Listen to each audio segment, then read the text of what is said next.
Hello, everybody. Brian here from quantlabs.net. Today is April 10th.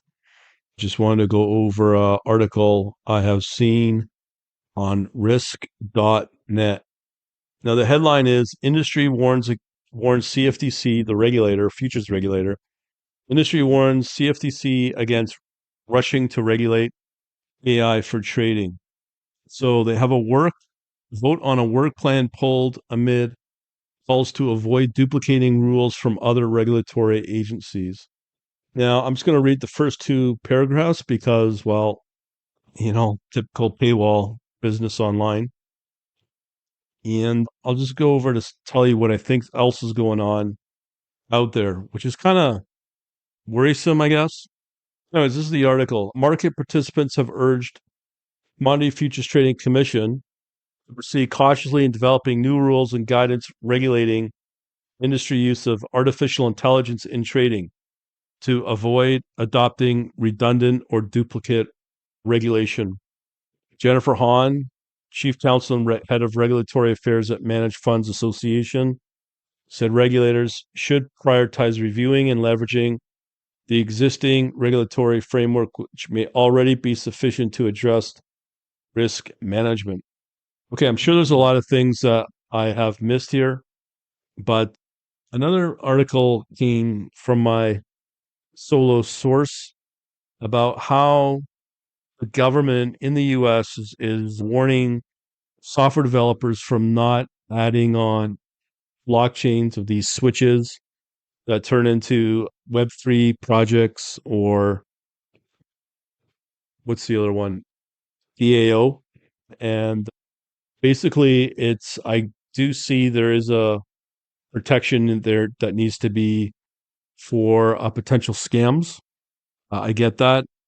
But at the same time, if we are to live in a so-called free society, and when a government is telling you how to write software and how you can freely trade on the markets, I think we are entering into Chinese communist or Russian communist control. So this is where it's at. So from my perspective, in terms of how do we get around this, because you can't have it both ways, I think the U.S., as we all know, I'm in Canada, so I'm looking in to the country. And, the U.S. has pioneered all of what we know about when it comes to trading, futures trading, stock trading, leverage, the hours, the depth of the markets, the innovation in the markets. And we're now at a point where artificial intelligence can pretty well take over. I've been playing a lot with not just ChatGPT, but I've moved over to Google Gemini, the new AI from Google, or the updated AI. And I have to tell you, it's pretty impressive what it can do. And it can do it very naturally, and it looks natural. I'm sure there's software out there that can tell if the results are AI.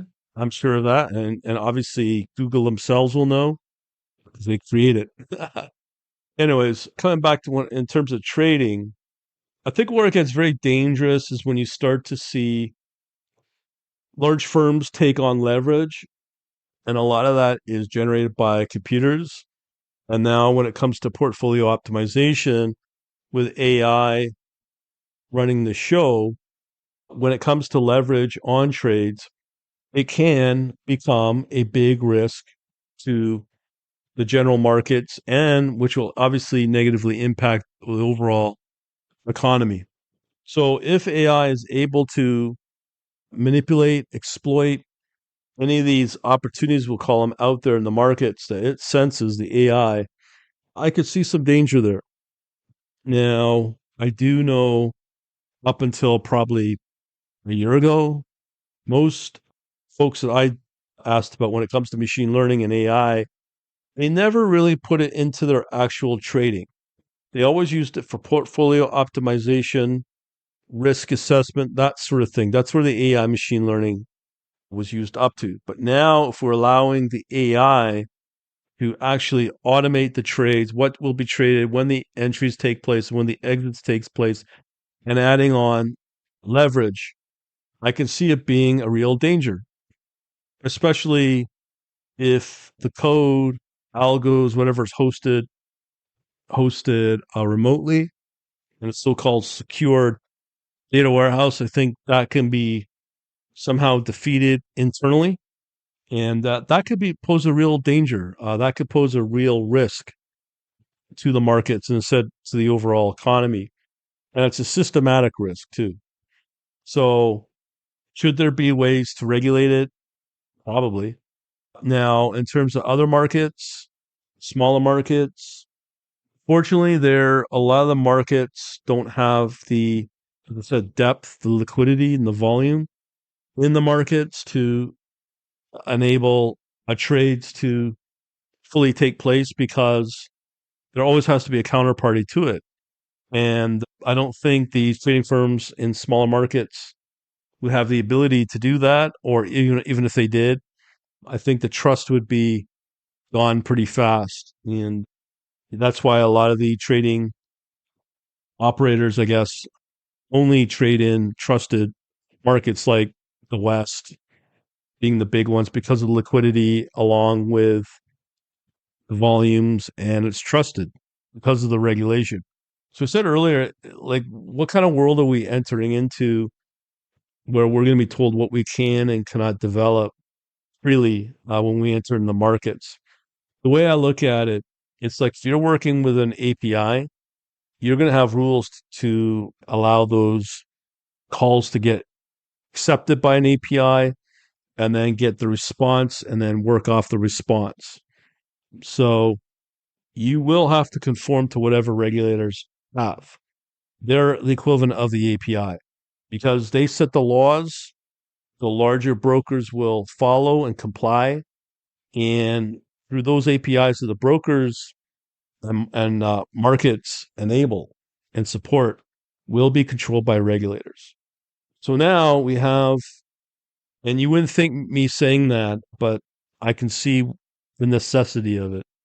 But when it comes to these large trading firms, like quote unquote the industry, remember the industry is basically like large billion-dollar firms, call them Citadel, BlackRock, Vanguard, and the like.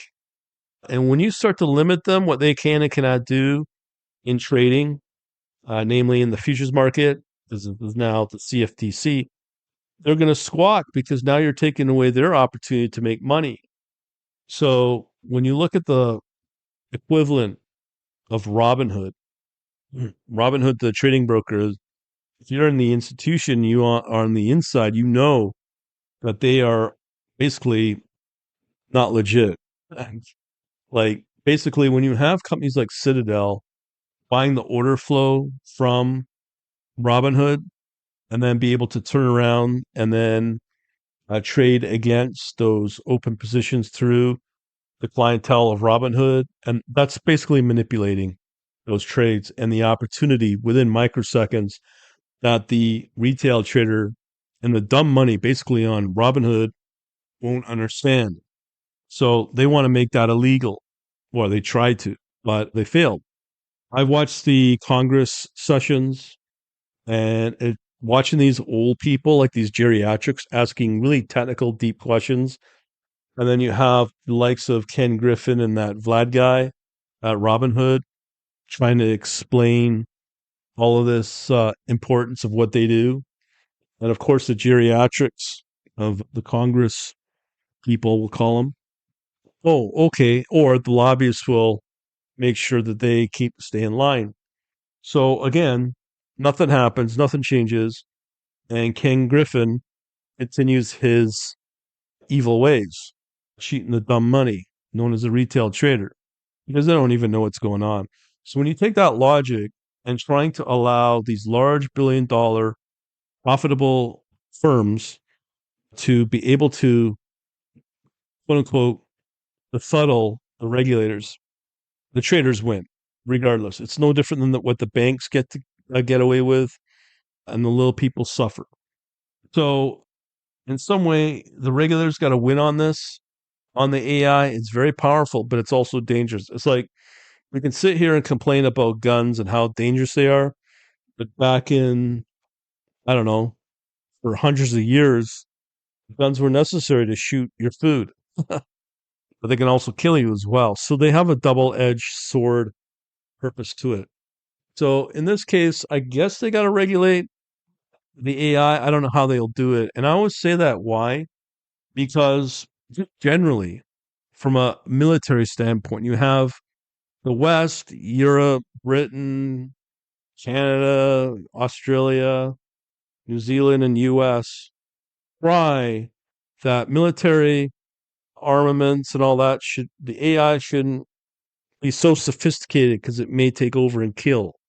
But when you got competing forces that are basically your enemy, the equivalent of China, Russia, do you really think that they're following suit by preserving, making sure the AI doesn't do anything wonky? Of course not. So what will happen with the West? They'll put out their little positive PR, but behind in the shadows, they'll do evil things. Banks are no different, trading firms are no different, hedge funds are no different. So the regulators can say that they regulate, and they do, but they regulate the dumb money, the risk, the plebs of society. And that's me and you. But when you get on the inside, on the billion by trillion plus companies, they get away with everything because they pretty well own the world. So all that regulatory, again, is all nice spin, nice PR, but it won't matter because the AI firms that are going to, the large ones that have the resources to manipulate these trades, will get away with it no matter what the regulators, like the CFTC says, or the SEC. They won't hold back the little people.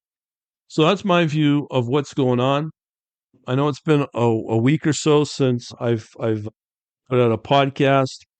Part of that is just due to optimizing the trades, and we'll call them bots, on the integration between TradingView and my Python, and then sending out those trades via interactive brokers. So I'm optimizing them, making them more intelligent. That's what I've been focusing on. So I thought I'd put this out there. That's important. But as I said earlier, I am playing around with the AI for both ChatGPT, which is really Microsoft, and the Google Gemini, for a variety of things, by sending out a prompt, get back a response. As said earlier, Gemini seems to be light years ahead now of ChatGPT. So that's how I see it. So the AI can be very useful, can be your friend, but it can also be your enemy in secret when the larger firms are going against you, but they'll put on a little happy face while they stab you in the back. Another good example of this are the tax authorities.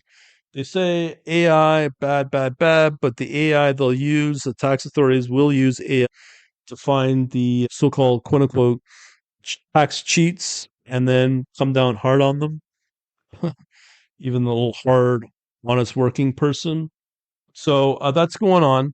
And another thing I mentioned was about China and Russia. How are they going to be able to regulate their trading models, trading algos in those countries when they have pretty well, I will imagine, full access to the US markets via APIs? How do you stop them? That's a good question. So, yeah, it's something to be concerned about, but I do hate to say it. Regulation sometimes is needed, and it's to protect from systematic risk. I'm not a big fan of it, but in this case, when it could take out the whole financial system, yeah, you got to do something about it to protect it. Other than that, hopefully you got some use out of that. And again, go on to our Discord. We're trying to encourage these type of discussions via the podcast, along with I am very active now on Substack and TradingView as well. So if you want to get those, I'll put all those links in the blog post. And yeah, so I'll give you the link in the description of the podcast to the blog post where you can get all the other information regarding Substack, Discord, TradingView, and all the other stuff. Other than that, thanks for listening. Have a good day.